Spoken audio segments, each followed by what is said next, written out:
जय सिया राम बच्चों। मैं अजय प्रताप सिंह स्वागत करता हूं अपने YouTube चैनल JSRM स्टडीज में। आज का हमारा टॉपिक है conservation of energy. Conservation of energy को समझने से पहले हमें बेटा कुछ टर्म्स को समझना पड़ेगा, जैसे कि फ्री फॉल क्या होता है, काइनेटिक एनर्जी क्या होती है, पोटेंशियल एनर्जी क्या होती है, और इससे रिलेटेड एक टर्म आता है वर्क एनर्जी थ्योरम। तो इन सारी बातों को आज हम अपने इस टॉपिक में लेंगे। तो सबसे पहले कंजर्वेशन ऑफ एनर्जी को समझने के लिए हमें समझना पड़ेगा कि फ्री फॉल क्या है। तो फ्री फॉल का मतलब होता है जब भी आप किसी भी बॉडी को अर्थ पर छोड़ दें बिना कोई एक्सटर्नल फोर्स दिए। फॉर एग्जांपल ये मेरे पास मार्कर है, मैं कोई भी इसमें एक्सटर्नल फोर्स मत दूं, यानी कि मैं इसको फेंकूं नहीं, ठीक है। मैं इसको सिर्फ क्या कर दूं, ड्रॉप कर दूं, यानी कि मेरी जो होल्डिंग कैपेसिटी है, जिस वजह से मैंने इस पेन को होल्ड कर रखा है, मेरी जो फिंगर्स हैं जिसकी वजह से इसमें होल्डिंग कैपेसिटी आई है, अगर इस होल्डिंग कैपेसिटी को मैं रिमूव कर दूं तो ये अपने आप अर्थ पर आकर गिर जाएगी। इसी को बेटा कहा जाता है फ्री फॉल। फ्री फॉल करते समय बॉडी में हमेशा ध्यान रखिएगा, बॉडी के मास का कोई भी लेना देना नहीं होता है। फ्री फॉल की कंडीशन में बॉडी के मास का कोई भी लेना देना नहीं होता है। इसका मतलब ये हुआ कि अगर मैं एक मार्कर को गिराऊं और मार्कर से कोई भी चीज हल्की या भारी, अगर मार्कर से भारी है या मार्कर से हल्की है, तो अगर उसका मास जो है मार्कर से कम या ज्यादा है और दोनों को मैं सेम हाइट से छोड़ूं और सेम अर्थ के सेम पोजीशन तक, सेम पोजीशन मतलब कि ग्राउंड अगर लेवल है, प्लेन है, और मैं वहां पे अगर इसको ड्रॉप कर रहा हूं अंडर फ्री फॉल कंडीशन, तो दोनों बॉडी सेम समय पर पहुंचेंगे। इसको थोड़ा सा और इजी करने के लिए मैं कह दूं, जैसे कि मैंने एक हाथी लिया और एक चींटी लिया, दोनों को मैंने सेम हाइट से ड्रॉप किया, तो दोनों सेम समय पर ग्राउंड की सरफेस पे पहुंचेंगे। इस चीज को समझाने वाले साइंटिस्ट का नाम था, हालांकि साइंटिस्ट नहीं कहूंगा, वो बहुत बड़े मैथमेटिशियन थे, एस्ट्रोनॉमर थे, तो उनका नाम था गैलीलियो गैलीली। तो गैलीलियो गैलीली ने इस एक्सपेरिमेंट को लीनिंग टावर ऑफ पीसा से किया था। हम सभी लीनिंग टावर ऑफ पीसा को जानते हैं। अक्सर मैं बच्चों से पूछता हूं कि लीनिंग टावर ऑफ पीसा कहां है, तो काफी बच्चों को पता भी रहता है, लेकिन कुछ बच्चों को नहीं पता रहता। अच्छा, जिनको नहीं पता है, छोटा सा कॉमन सेंस है, लीनिंग टावर ऑफ पीसा, ठीक है। तो झुकी हुई टावर पीसा की, यानी कि लीनिंग टावर ऑफ पीसा कहां हुआ, पीसा में हुआ। हाँ, ये जरूर है कि पीसा कहां है, पीसा इटली में है। और जो गैलीलियो गैलीली है, ये भी आपके इटली के ही रहने वाले हैं, मतलब इटली के रहने वाले थे। तो इन्होंने इस एक्सपेरिमेंट के थ्रू दिखाया। उन्होंने क्या किया बेटा, लीनिंग टावर ऑफ पीसा पे चले गए और उन्होंने दो अलग अलग पत्थर के टुकड़ों को लिया जो अलग अलग मास के थे। किसी का मास ज्यादा था, किसी का मास कम था, और दोनों को सेम हाइट से सेम टाइम पे उन्होंने रिलीज किया under condition of free fall, यानी कि कोई एक्सटर्नल फोर्स नहीं दिया था, उन्होंने सिर्फ उसको ड्रॉप किया। तो उन्होंने देखा दोनों बॉडी सेम टाइम पर अर्थ की सरफेस पे पहुंचती हैं।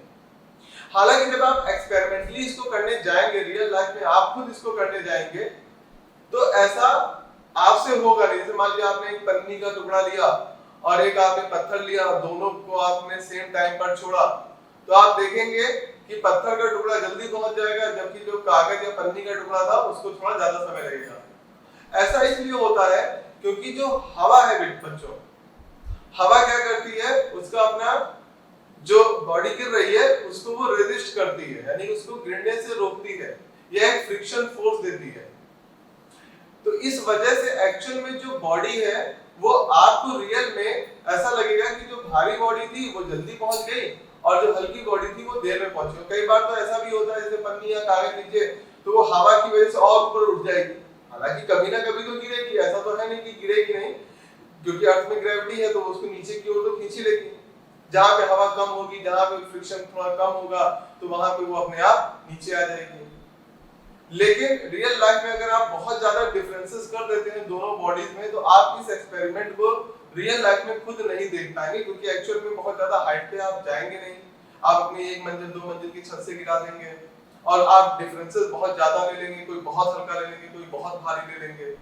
तो रियल लाइफ में इस एक्सपेरिमेंट को जब हम करेंगे तो ये हमारे लिए पर्टिकुलरली अगर आप देखेंगे तो ये सक्सेसफुल नहीं रहेगा।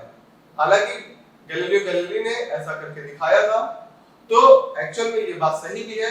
अब ये मैथमेटिकली कैसे सही है पहले इसको देख लेते हैं कि जो बात कही थी क्या वो मैथमेटिकली भी सही है या नहीं है, कि मास का कोई लेना देना है या नहीं है। तो सपोज करते हैं बेटा कि आपका जो बॉडी पे फोर्स लग रहा है वो कितना लगेगा m into g। अर्थ के रिस्पेक्ट में अगर हम देखें मतलब देखिए फोर्स का फॉर्मूला क्या होता है F = m into a acceleration, लेकिन जो g होता है बेटा ये क्या कहलाता है एक्सीलरेशन ड्यू टू ग्रेविटी, यानी कि ये भी एक तरीके का एक्सीलरेशन है जो कि ग्रेविटी की वजह से आता है। तो एक फोर्स हो गया बेटा आपका m into g। m क्या है बेटा मास ऑफ बॉडी, यानी कि जो भी बॉडी आपने ली है, ठीक है, एक हल्की होगी एक भारी हो सकती है, ठीक है। दूसरा फोर्स क्या होता है बेटा, फोर्स इज इक्वल टू अगर आप बात करें G m E m upon r square, gravitation के रिस्पेक्ट में। ग्रेविटेशन क्या होता है इसको बेटा मैं प्रीवियस चैप्टर में आपको समझा दूंगा, तो आप वहां से जाकर मेरे वीडियो को देख लीजिएगा तो आपको समझ में आएगा ग्रेविटेशन क्या है। ग्रेविटेशन चैप्टर क्लास 9th में सीबीएसई में और क्लास 10th में आईसीएसई बोर्ड में चैप्टर है, तो वहां पे आप मेरे वीडियो को देख लीजिएगा, आपको समझ में आ जाएगा कि ग्रेविटेशन क्या है। तो F अब यहाँ पे ये भी बेटा फोर्स है दो बॉडीज के बीच में, और ये भी क्या है बेटा दो बॉडीज के बीच में लगने वाला फोर्स है। तो ये दोनों इक्वेशन में अगर आप देखेंगे तो लेफ्ट हैंड साइड बराबर है, तो राइट हैंड साइड भी क्या होगी बराबर होगी। mg = gme। me का मतलब बेटा मास of the earth, small m body का मास हुआ, और r जो है वो बेटा दूरी है दो बॉडीज के बीच में। तो अगर आप यहां से देखेंगे तो m से m कैंसिल हो जाएगा, तो small g acceleration due to gravity क्या हो गया बेटा gravitation force gme upon r square, ठीक है, ये ग्रेविटेशन कांस्टेंट है बेटा। तो आपका जो एक्सीलरेशन ड्यू टू ग्रेविटी है इसमें देखिए बेटा कहीं पर भी स्मॉल m आया है, स्मॉल m इसमें कहीं नहीं आया। स्मॉल m क्या होता था बेटा मास ऑफ द बॉडी होता था, यानी कि बॉडी के मास से कोई लेना देना है ही नहीं एक्सीलरेशन ड्यू टू ग्रेविटी में। यानी जब भी आप किसी भी बॉडी को आप ऊपर से फ्री फॉल करा रहे होंगे तो बॉडी कितने मास की है उसका तो कोई लेना देना नहीं है। तो बॉडी के मास का कोई लेना देना नहीं है, तो बॉडी चाहे हल्की हो चाहे भारी हो वो सेम टाइम पर अर्थ की सरफेस पे पहुंचेगी। इसी चीज को ये मैथमेटिकली मैंने प्रूव किया, इसी चीज को एक्सपेरिमेंटली जो है वो गैलीलियो गैलीली ने प्रूव किया था, ठीक है।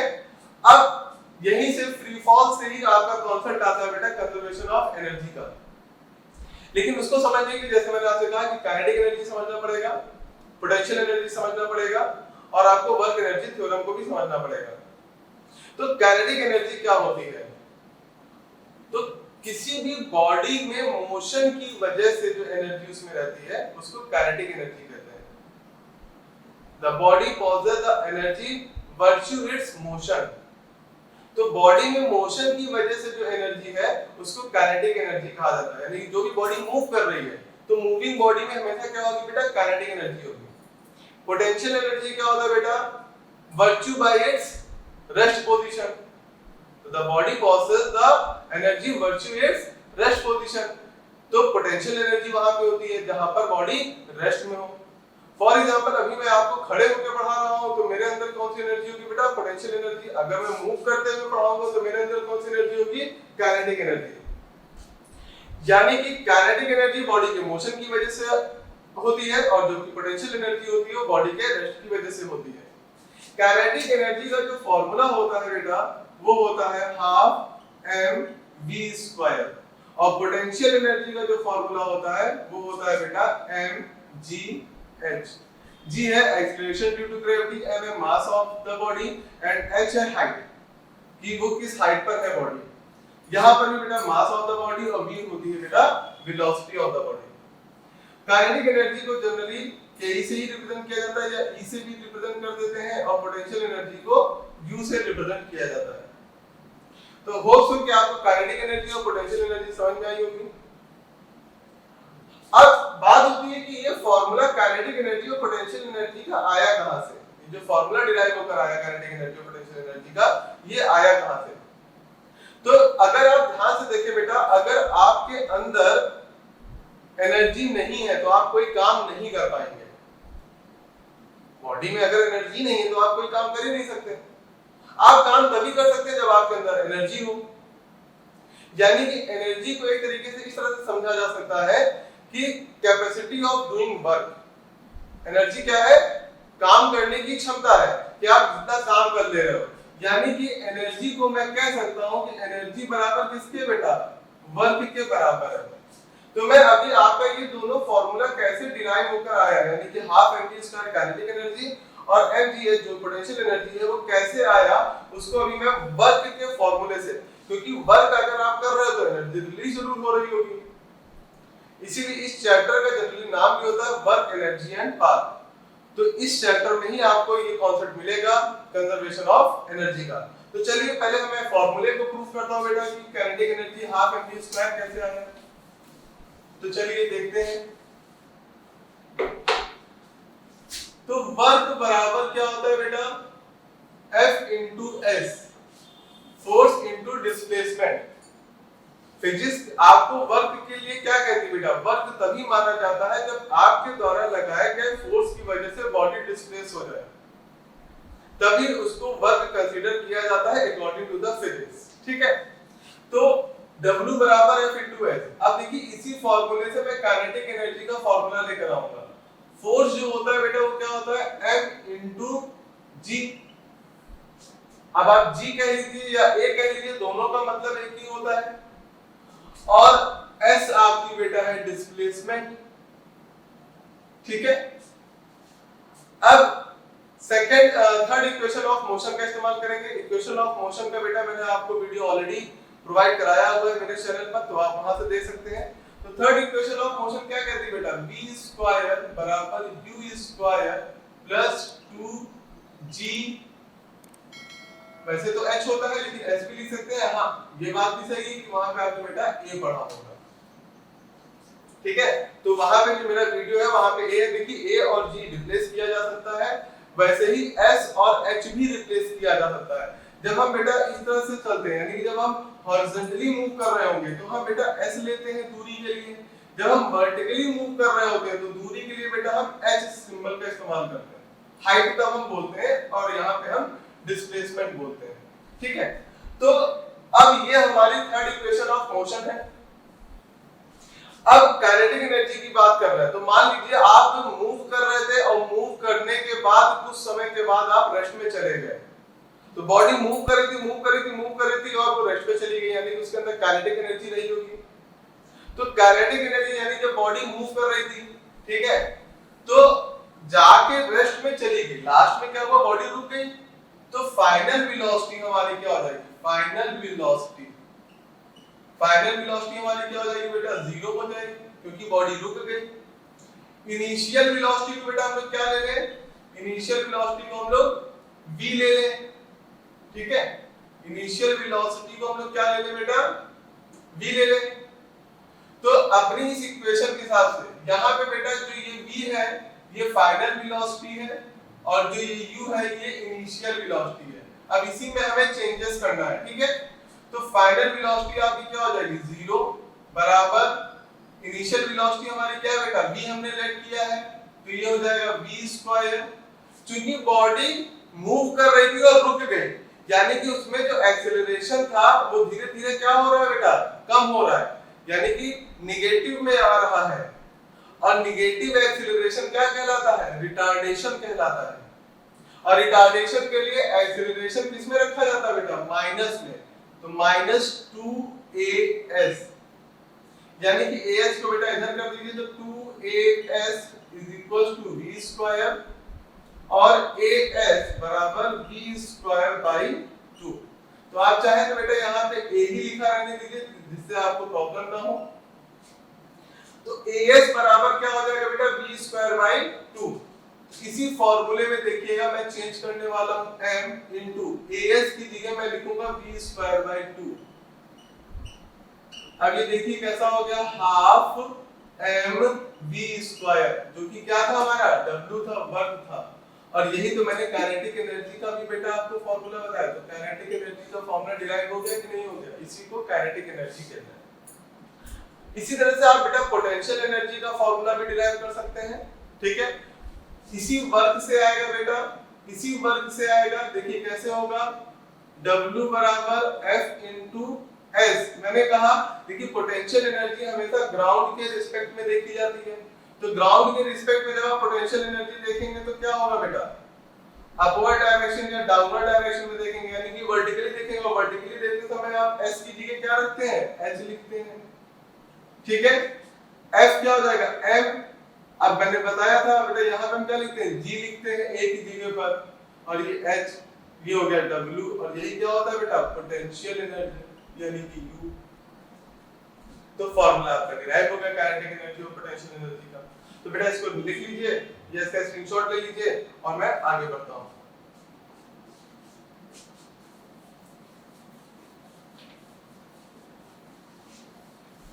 अगला कॉन्सेप्ट था वर्क एनर्जी थ्योरम। तो वर्क एनर्जी थ्योरम क्या कहती है, देखिए बेटा यहाँ पे वर्क की बात भी हो रही है, एनर्जी की बात भी हो रही है। हालांकि मैंने अभी थोड़ी देर पहले ही आपको बताया कि वर्क और एनर्जी दोनों एक दूसरे से अलग नहीं है, ठीक है। तो आपका कितना काम हुआ, जितनी आपकी एनर्जी में चेंजेस हुआ, the amount of change in the energy is equals to the work done. तो वर्क कितना होगा, जितना एनर्जी में चेंज होगा।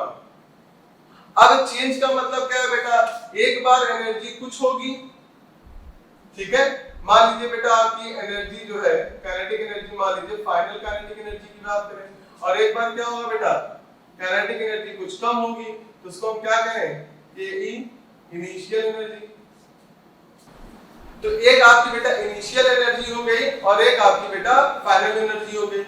इन एनर्जीज का जो डिफरेंस है वही आपका वर्क होगा। The amount of work has to be done will equals to the change in the energy. Energy में जो परिवर्तन हुआ, जो बदलाव हुआ, तो बदलाव कैसे निकालते हैं भाई, टोटल में से जो लास्ट में आया उसमें से इनिशियल वाला माइनस कर देते हैं, यानी कि kinetic energy final minus kinetic energy initial, यानी कि जो W बराबर आएगा, कितना काम हुआ बेटा, KEF माइनस KEI। तो फाइनल एनर्जी क्या हो जाएगा बेटा, हाफ m, जो फाइनल वेलोसिटी जो कि v से जनरली रिप्रेजेंट करते हैं, माइनस KEI जो कि इनिशियल आपका आएगा। तो इनिशियल एनर्जी में बेटा क्या हो जाएगा, u हो जाएगा। तो इतना ही वर्क निकल के आएगा। इसी को वर्क एनर्जी थ्योरम कहा जाता है कि जितना काम होगा वो एनर्जी के चेंज के बराबर होगा। तो आपकी जो फाइनल एनर्जी थी उसमें से इनिशियल एनर्जी माइनस कर दीजिए, जो एनर्जी होगी वही उतना ही वर्क आप कर पाएंगे। इसलिए एनर्जी की यूनिट भी जूल होती है और बर्डन की यूनिट भी जूल होती है, क्योंकि एनर्जी और वर्क एक दूसरे के पूरक हैं, ठीक है।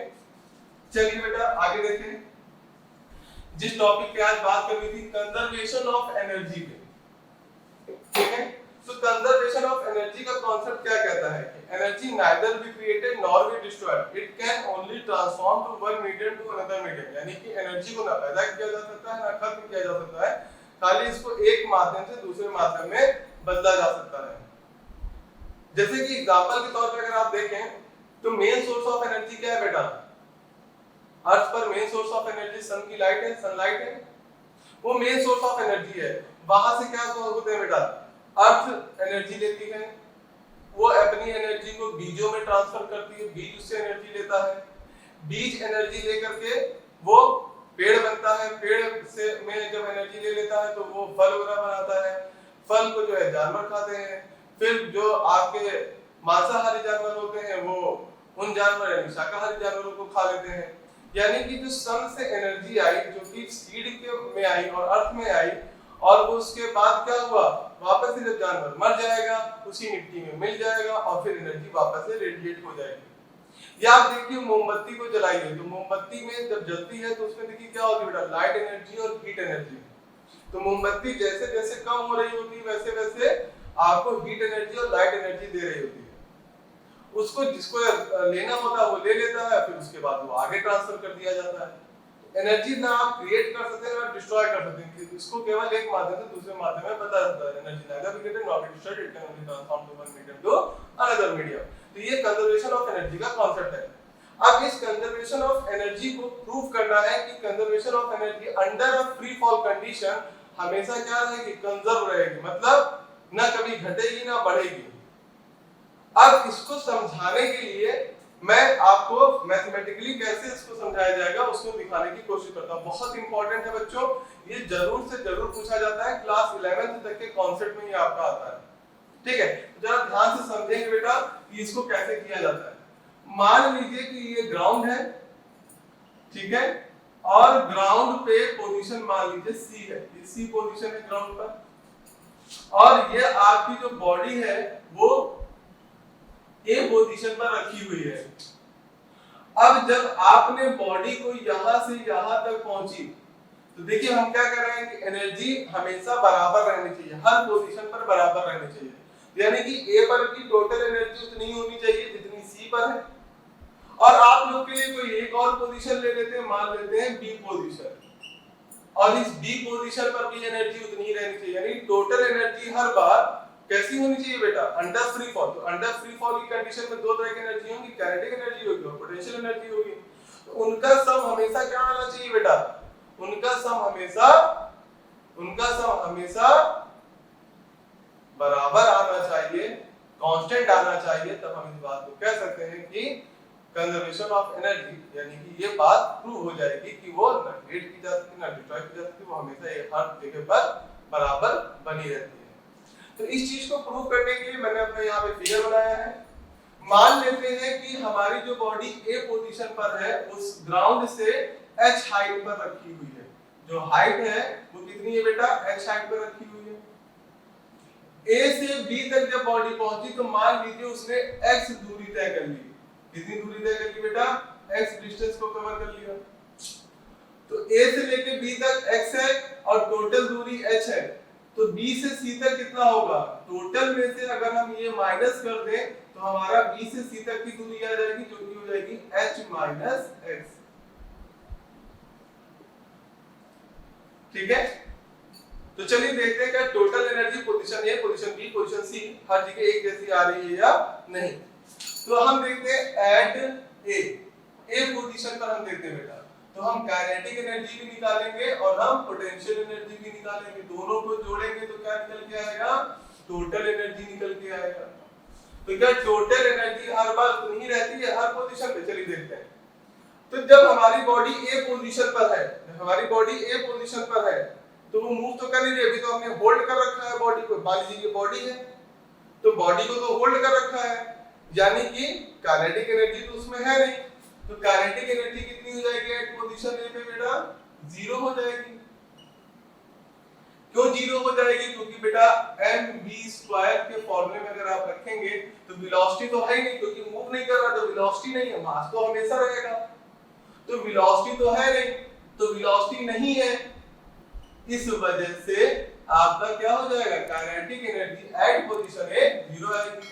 पोटेंशियल एनर्जी देखिए बेटा, फार्मूला क्या होता है पोटेंशियल एनर्जी का, mgh होता है, तो बॉडी का मास तो हमने m ही मान रखा है, और चूंकि वर्टिकल मोशन हो रहा है तो यहाँ पे g ही रहेगा, a नहीं रहेगा।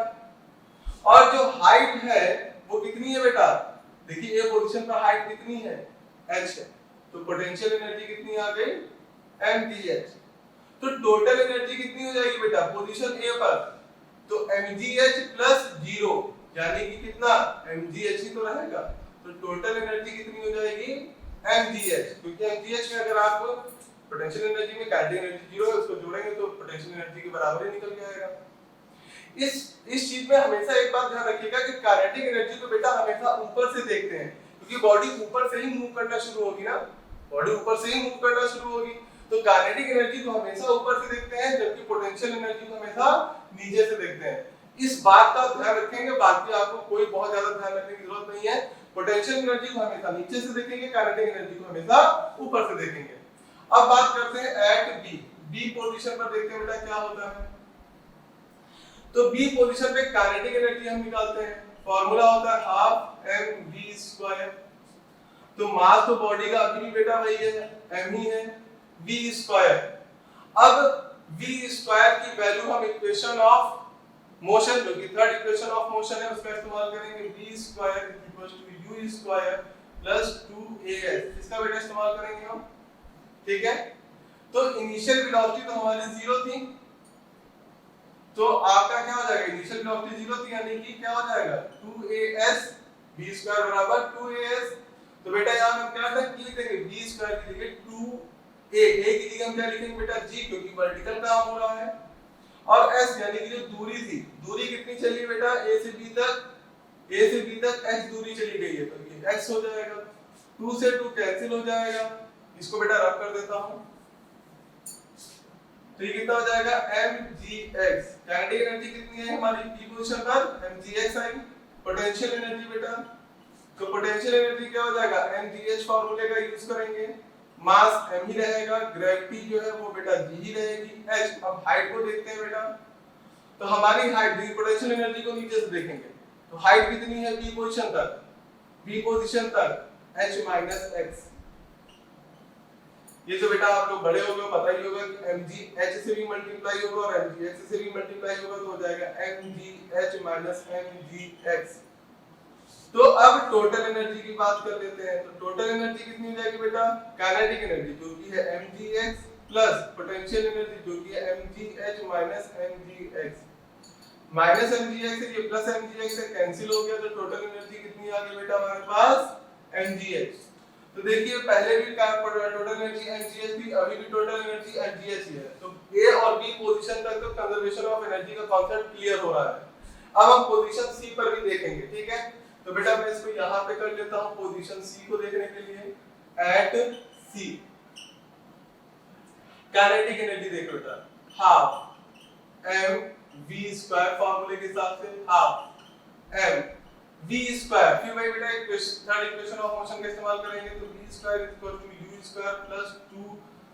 अब देखिए a की जगह मैं g लिख लूं बेटा, और s कितना s हुआ, देखिए काइनेटिक एनर्जी को ऊपर से नीचे देखते हैं, तो a से अब पोजीशन c पर है, तो c पर देखेंगे तो कितनी हाइट चल चुका है, h हाइट चल चुका है, तो h हो जाएगा, इनिशियल वेलोसिटी तो 0 ही थी, तो v स्क्वायर इक्वल टू क्या हो जाएगा बेटा 2gh, ठीक है। तो v स्क्वायर की जगह हम क्या लिख देंगे 2gh, 2 से 2 कैंसिल हो जाएगा, तो आ जाएगा mgh। तो ये काइनेटिक एनर्जी आ गई हमारी बेटा पोजीशन c पर। पोटेंशियल एनर्जी देखें बेटा अगर पोजीशन c पर, तो c पर हमने कहा पोटेंशियल एनर्जी को नीचे से देखते हैं, ठीक है। m की जगह m ही रहेगा, g की जगह g ही रहेगा। नीचे से जब देखेंगे तो क्या कोई भी हाइट कवर की जा रही है, वो तो ग्राउंड पे ही है ना, तो हाइट तो कोई कवर ही नहीं किया, जरा सा भी उठ जाता तो हाइट निकल आती, लेकिन अभी वो उठा ही नहीं, जरा सा भी नहीं उठा है, तो हाइट क्या हो जाएगी बेटा यहाँ पे 0। तो पोटेंशियल एनर्जी कितनी आ गई बेटा 0, तो टोटल एनर्जी कितनी हो जाएगी, जितनी काइनेटिक एनर्जी वही होगी, क्योंकि पोटेंशियल एनर्जी तो 0 है, यानी कि mgh। तो फर्स्ट टाइम में भी बेटा टोटल एनर्जी mgh निकली थी, सेकंड टाइम में भी टोटल एनर्जी mgh निकली थी, और थर्ड टाइम यानी क्वेश्चन सी पर भी टोटल एनर्जी mgh निकली थी। यानी कि कंजर्वेशन ऑफ एनर्जी जो कहता था कि एनर्जी हमेशा टोटल एनर्जी हमेशा कांस्टेंट होनी चाहिए थी, कांस्टेंट का मतलब है वैल्यू हमेशा एक ही जैसी आनी चाहिए थी, तो हर बार वैल्यू एक ही जैसी आई है, इसलिए आप कह सकते हो कि कंजर्वेशन ऑफ एनर्जी मैथमेटिकल तरीके से प्रूव हो गई। ठीक है बच्चों, इसका स्क्रीनशॉट ले लीजिए, अगर कोई और प्रॉब्लम होती है तो आप मुझे बताइए। ओके, धन्यवाद।